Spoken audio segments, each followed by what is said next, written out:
Nirupama tales में आपका स्वागत है। यह कहानी सच्ची घटना पर आधारित 7 भाई और एक बहन की है। हजारों वर्ष पूर्व झारखंड के दक्षिणी छोटा नागपुर की प्रसिद्ध 7 भाइयों और एक बहन की कहानी है, जो पीढ़ी दर पीढ़ी हमारे पूर्वजों के द्वारा नई पीढ़ी को बताई जाती है। इस कड़ी में आज हम भी सुनते आ रहे हैं, जिसके अवशेष आज भी छोटा नागपुर, जो झारखंड राज्य के रांची जिले में स्थित है।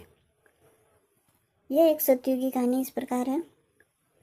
एक राजा के 7 बेटे और एक बेटी थी, जो खुशी खुशी अपना जीवन बिता रहे थे।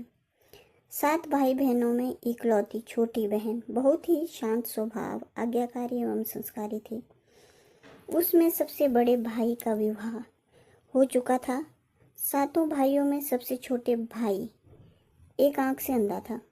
छोटे भाई के दिल में अपनी इकलौती बहन के लिए बड़ा प्यार एवं लगाव था। एक दिन बड़े राजकुमार अपनी पत्नी और अपने छोटे भाइयों को साथ लेकर अपने खेतों में काम करने चले गए। सभी लोग खेतों में काम करने जाने से पहले अपनी छोटी बहन को खाना बनाने का आदेश देकर घर से निकलते थे। 7 राजकुमार की बहन अकेले घर पर खुशी खुशी सबके लिए खाना बनाने के लिए जंगल से सरौटी साग को तोड़कर लाती है और बड़े प्यार से सरौटी साग को काटने लगती है। इसी दौरान वह अपनी उंगली भी काट बैठती है और रक्त की एक तेज धार निकलने लगती है, जिससे उसका पूरा हाथ खून खून हो जाता है। तब राजकुमारी सोचने लगती है कि क्या करूं?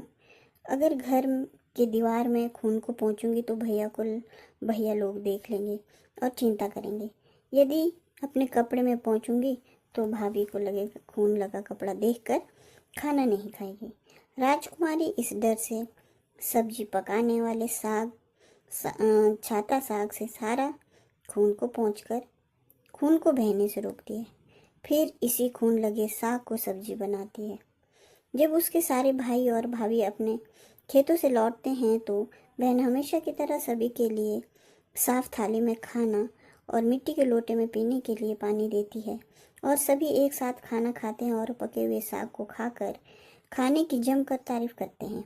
और वे सब अपनी बहन से पूछते हैं कि बहन, तुम्हारे द्वारा बनाया हुआ यह साग बहुत बार खाए हैं, परंतु आज की बनी सब्जी का स्वाद बहुत ही अद्भुत लगा। बताओ ना, कैसे और क्या क्या मिलाकर इतना स्वादिष्ट सब्जी बनाई हो?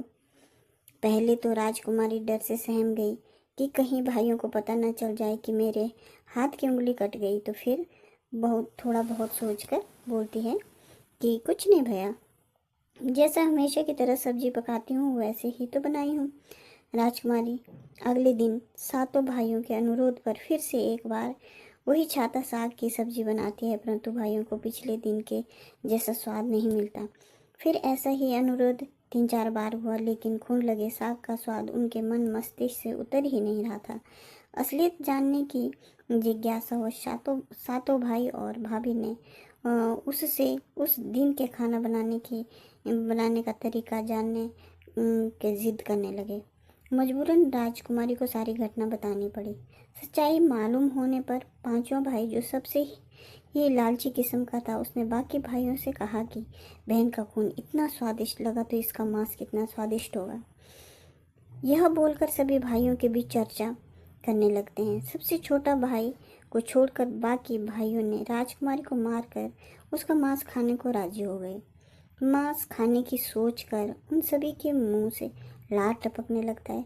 भाइयों के मन से स्वादिष्ट खाना खाने के लिए वे कितना लालची बन गए, इसका आभास राजकुमारी को हो गया कि किस प्रकार उसके भाई उसके मांस खाने की लालसा रखते हैं। एक दिन 7 भाई शिकार खेलने के बहाने राजकुमारी को लेकर घने जंगल में लेकर जाते हैं। वहाँ पूर्व से निर्मित 4 कैंत के वृक्षों पर बने मचान के नीचे पहुँचते हैं, जिस पर अपनी बहन को यह झूठ बोलकर चढ़ाने के लिए बोलते हैं कि इस मचान पर जंगली जानवर तुम पर हमला नहीं कर सकेंगे। इस प्रकार 7 भाई अपनी बहन को मचान पर बैठाकर अपना अपना धनुष लेकर शिकार करने का ढोंग करके चले जाते हैं। तब राजकुमारी को पूरा आभास हो चुका था कि आज उसका आखिरी दिन है, लेकिन वो चाहती थी कि उसके भाइयों की इच्छा पूर्ण हो। इसीलिए भी वो मचान में जाकर बैठ जाती है। फिर सभी भाई कैंप के वृक्ष पर बने मचान से कुछ दूरी पर स्थित टोंगरी, जो छोटा पहाड़ होता है, पर अपने अपने धनुष बाण के साथ पहुंचते हैं और एक चट्टान पर बारी बारी से अपने बाणों को तेज धार प्रदान करते हैं। टोंगरी के ऊपर सबसे पहले बड़ा भाई अपने तीर को चट्टान में धार करता है और अपनी बहन पर धनुष से निशाना लगाकर तीर छोड़ता है। तभी राजकुमारी पूरी बातों को समझ जाती है कि भाइयों का क्या इरादा है और अपनी मातृभाषा में गीत को गाने लगती है। बिंदु बिंदु दादा, छाती ताइक ताइक, अर्थात जान से मारना ही है दादा साहब, तो तीर को सीधे मेरी छाती में वार करो। इधर उधर तीर क्यों चला रहे हो? फिर सभी भाई बारी बारी से अपने तीर के धार को तेज करते हैं और राजकुमारी पर निशाना लगाकर तीरों को छोड़ते हैं। छहों भाइयों का निशाना खाली जाता है और सातवां भाई, जो सबसे छोटा था, वह तीर चलाने से इनकार कर देता है, क्योंकि उसे अपनी छोटी बहन से बहुत लगाव था और धनुष बाण चलाने में सातों राजकुमार से सबसे निपुण था। राजकुमारी जानती थी कि उसके सातों भाइयों में सबसे छोटा भाई बाकियों की तरह लालची नहीं है। छहों भाई छोटे भाई पर पूरा दबाव डालते हुए आदेश देते हैं कि अगर वह तीर नहीं चलाएगा तो बहन की तरह उसे भी मार देंगे। फिर छोटा राजकुमार उदास मन के साथ तीर को थोड़ा ही धार कर दूसरी दिशा में तीर को छोड़ने की कोशिश करता है और तीर धीरे से छोड़ता है। राजकुमारी हर बार की तरह इस बार भी वो गीत गाती है। बिंदु बिंदु दादा, छाती ताइक ताइक। इतने में छोटे भाई का तीर सीधे राजकुमारी के सीने को भेद देता है और राजकुमारी की आत्मा शरीर से अलग हो जाती है और उसकी आत्मा उसी स्थान पर भटकने लगती है। तभी वो देखती है कि उसके शरीर का मांस खाने के लिए उसके भाई कैसे लालच करते हैं और सबसे छोटे राजकुमार को जबरदस्ती मार पीट कर उसके शरीर को काटने का आदेश देते हैं। बहन के मांस को पकाने के लिए बहुत सारी सूखी लकड़ी लाने के लिए छोटे राजकुमार को जंगल भेज देता है। छोटा भाई जंगल में खोज खोज कर ढेर सारा लकड़ी जमा करता है और सोचता है कि कैसे इतनी लकड़ी को ले जाऊंगा। दादा जो रस्सी दिए हैं वो भी 7 टुकड़ों में दिए हैं। इन्हें जोड़ने पर भी यह रस्सी इन लकड़ियों को नहीं बांध पाएगा। देर होने के डर से राजकुमार उदास होकर रोने लगता है और उसकी आंखों से आंसू धरती में गिरने लगते हैं। वो अपनी बहन को याद करके ही रो रहा होता है कि तभी एक नाग देवता वहाँ आते हैं और पूछते हैं कि क्यों रो रहे हो राजकुमार। वो इधर उधर देखता है किंतु कोई भी नज़र नहीं आता। फिर राजकुमार नाग देवता को देखते हैं और राजकुमार नाग देवता को अपनी पूरी आप बीती सुनाते हैं और फिर नाग देवता उसे कहते हैं कि मैं लकड़ी में रस्सी की भांति लिपट जाता हूँ और तुम जैसे ही लकड़ी वहाँ रखोगे मैं धीरे से निकल जाऊँगा। और राजकुमार ऐसा ही करते हैं। सभी बड़े भाई यह देखकर चकित रह जाते हैं कि कैसे उनका छोटा भाई रस्सी के 7 टुकड़े होने के बावजूद भी जंगल से इतना सारा लकड़ी लेकर आता है। तत्पश्चात वे लोग अपने छोटे भाई को पानी लाने के लिए एक घड़ा में 7 छेद कर देते हैं। छोटा राजकुमार पानी लाने के लिए एक डांडी, छोटा कुआं जाता है और घड़े में पानी भरता है, परंतु उसमें छेद होने के कारण सारा पानी गिर जाता है और राजकुमार वहीं बैठकर सोच सोच कर रोने लगता है कि बिना पानी के वापस जाऊंगा तो बड़े भैया लोग मार पीट करेंगे। यह सारी घटना को दाढ़ी के मेंढक, केकड़ा और मछली सुन रहे थे और वे तीनों राजकुमार को रोता देखकर पूछते हैं कि क्यों रो रहे हो। फिर राजकुमार अपनी ही आप बीती को विस्तार से बतलाता है और कहता है कि मैं अपनी प्यारी बहन के शरीर का मांस कैसे खा सकता हूँ, नहीं खाऊंगा तो बड़े भैया लोग मारपीट करेंगे। तब मेंढक कहता है कि तुम परेशान मत हो, हम सब मेंढक घड़ा के छेद में चिपक जाते हैं। फिर मछली और केकड़ा बोलते हैं कि तुम हमें लेकर चलो, तुम्हारे भाई जब राजकुमार के मांस को खाएंगे तब तुम मछली को खाना और जब वे हड्डी को खाएंगे तब तुम केकड़ा को खाना, बड़े भाइयों को शक नहीं होगा। फिर राजकुमार ने बिल्कुल वैसा ही किया जैसे केकड़े और मछली ने कहा था।